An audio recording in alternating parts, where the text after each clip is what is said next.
What does your favorite anthropologist like to do in LA when it gets too hot? Cool off with a swim, of course.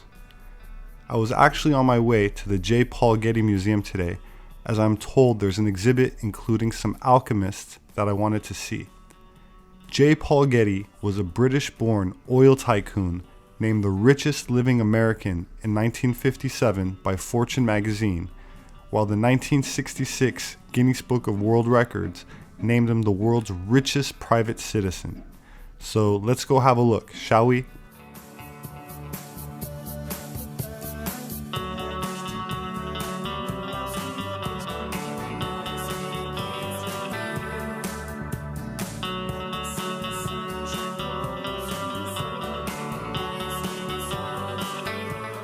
Long shrouded in secrecy, alchemy is now recognized as the ancestor of modern chemistry. Alchemists were notorious for attempting to make synthetic gold, but their goals were far more ambitious: to transform and bend nature to the will of an industrious human imagination. For scientists, philosophers, and artists alike, alchemy seemed to hold the key to unlocking the secrets of creation. Alchemists' effort to discover the way the world is made have had an enduring impact on artistic practice and expression around the globe. Inventions born from alchemical laboratories include metal alloys for sculpture and ornament, oil paints, effects in glassmaking, and even the chemical baths of photography. The mysterious art of alchemy transformed visual culture from antiquity to the industrial age, and its legacy still permeates the world we make today.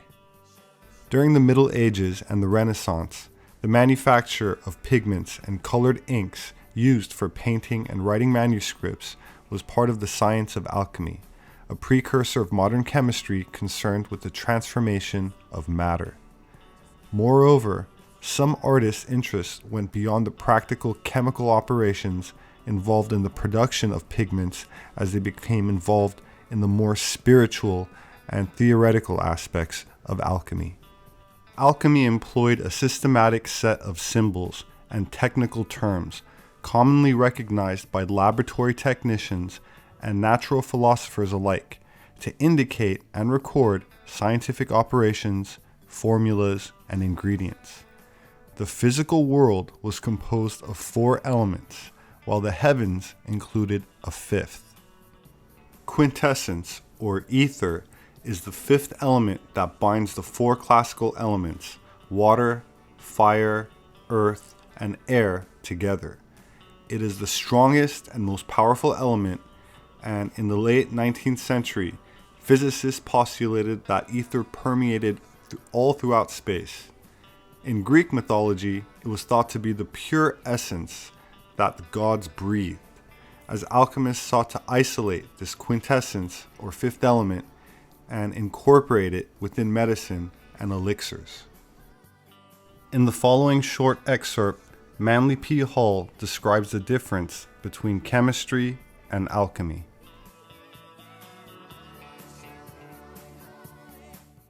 And it seems that from a very far back, there has descended a double concept of chemistry. Physical chemistry having to do with those areas of knowledge which are now considered scientific, and spiritual chemistry, which was definitely a sacred art. In practice, what is the difference in these two systems?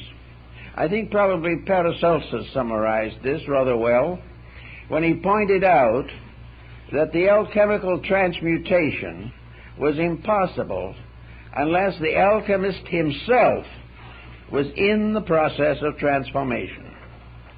He could not sit back with his bottles and test tubes and retorts and consider his art simply another way of advancing chemistry or a way of replenishing his own financial needs. So we find, as is today, that chemistry is largely dominated with the profit concept, the idea of wealth.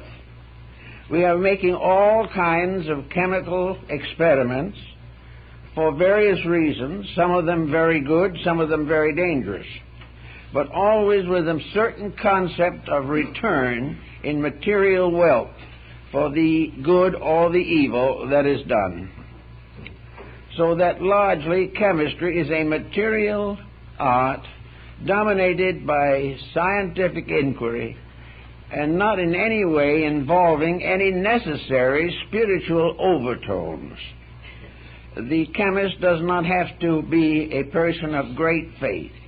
He does not have to have had a metaphysical experience. He does not need to believe in metaphysical or mystical procedures. He is simply working with physical tests and physical texts. The alchemist, on the other hand, is an entirely different type of person. In the history of alchemy as it is descending to us, most of the alchemists were very pious people, deeply religious, and convinced that their advancement of science was a spiritual contribution to the well-being of society. The alchemist was concerned with the advancement of his own inner life. Jacob Boehme used a number of alchemical terms in his mystical writings, and these have been very confusing to modern students of his work. But actually, the use given by Boehme in most cases is probably the original intended usage, namely that it is all part of a great system of human regeneration.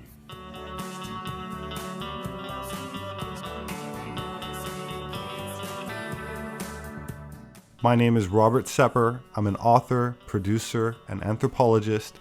Please like, share, and subscribe. Have a great Labor Day weekend, and I'll see you again soon.